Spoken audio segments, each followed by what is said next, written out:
اب چلتے ہیں اپنے اگلے برج کی طرف، جو کہ ہے برج جدی، اور آپ کو بیان کریں گے کہ ان کا 11 سے 20 فروری کا یہ اشرہ انویں نجوم کی روشنی میں کیا کچھ بیان کرنے جا رہا ہے۔ وہ افراد جو 22 دسمبر سے 19 جنوری کے اشرے کے دوران پیدا ہوئے ہیں وہ برج جدی کے تحت آتے ہیں۔ اس کے علاوہ وہ افراد جن کو اپنے تاریخ پیدائش معلوم نہ ہو مگر ان کا نام جیم خے گاف سے شروع ہوگا تو وہ بھی برج جدی کے تحت آئیں گے۔ اس اشرے کا وقت برج جدی والوں کے لیے مالی معاملات کے حوالے سے اتنی کوئی مثبت صورتحال کی نشاندہی نہیں کر رہا۔ بہرحال اس اشرے کے آخری ایام سے شروع ہونے والا وقت آپ کی مالی مشکلات میں کمی کی طرف اشارہ کرنے جا رہا ہے۔ وہ افراد جو روزگار کی تلاش میں ہیں اس اشرے کے وقت کے دوران، ان کو میرا مشورہ تو یہی ہے کہ کوشش کرتے رہیں، گو کہ اس اشرے کے وقت کے دوران ان کا کوئی سلسلہ روزگار بنتا ہوا نظر نہیں آ رہا۔ بہرحال ان کو چاہیے کہ اپنی کوششوں کو مت چھوڑیں۔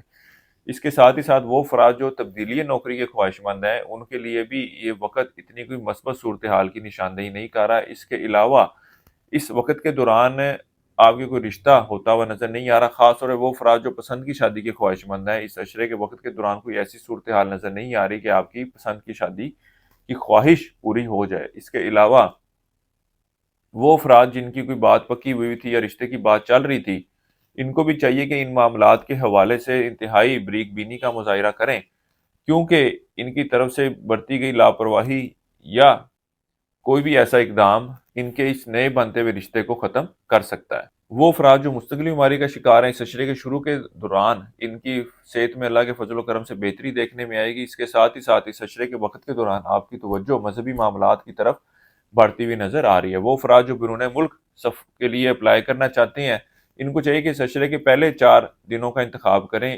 اس اشرے کے شروع کے 4 ایام بیرون ملک جانے کے حوالے سے یا اپلائی کرنے کے حوالے سے ایک مثبت صورتحال کی نشاندہی کر رہے ہیں۔ اس اشرے کے شروع کے ایام میں آپ کی توجہ علوم مخفی اور مذہبی معاملات کی طرف بڑھتی ہوئی نظر آتی ہے۔ وہ افراد جو وراثتی معاملات کے حوالے سے پریشان تھے، اللہ کے فضل و کرم سے اس اشرے کے شروع کے ایام میں ایسی صورتحال سے واسطہ رہے گا کہ آپ اگر کوشش کرتے ہیں تو ان معاملات کے حوالے سے مثبت پیش رفت ہوتی ہوئی نظر آئے گی۔ اس کے ساتھ ہی ساتھ وہ افراد جو قانونی معاملات یا قانونی مسائل کا شکار ہیں، اس اشرے کے شروع کے ایام میں ان کو بھی ضرور کوشش کرنی چاہیے، اللہ کے فضل و کرم سے بہتر نتائج سے واسطہ رہے گا۔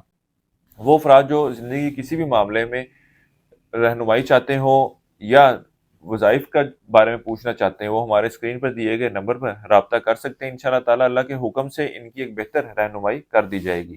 اس اشرے کے وقت کے دوران کاروباری افراد کو چاہیے کہ لوگوں کے ساتھ لین دین کے دوران احتیاط برتیں، کیونکہ آپ کے ساتھ یہ لوگ دھوکہ کرنے کی کوشش کرتے ہوئے نظر آ رہے ہیں۔ کاروباری افراد کی توجہ کام کی بجائے دوسری مصروفیات کی طرف زیادہ رہے گی اور کاروبار کو اتنا وقت یا اتنا ٹائم یا اتنی توجہ ہی دیتے ہوئے نظر نہیں آ رہے جتنی ان کو دینی چاہیے۔ اس کے علاوہ اس اشرے کے شروع کے ایام آپ کے اندرون سفر کے لیے جانے کو ظاہر کر رہے ہیں۔ اس اشرے کے آخری 5 ایام میں آپ کے لیے اندرون ملک سفر کرنا اتنا کوئی بہتر ثابت نہ ہوگا۔ اس کے علاوہ اس اشرے کے آخری 5 ایام میں آپ کے اپنے بہن بھائیوں کے ساتھ بھی تعلقات میں کچھ خرابی آتی ہوئی نظر آ رہی ہے اور ان سے وابستہ اگر کوئی کام تھے تو وہ بھی حل ہوتے ہوئے نظر نہیں آتے۔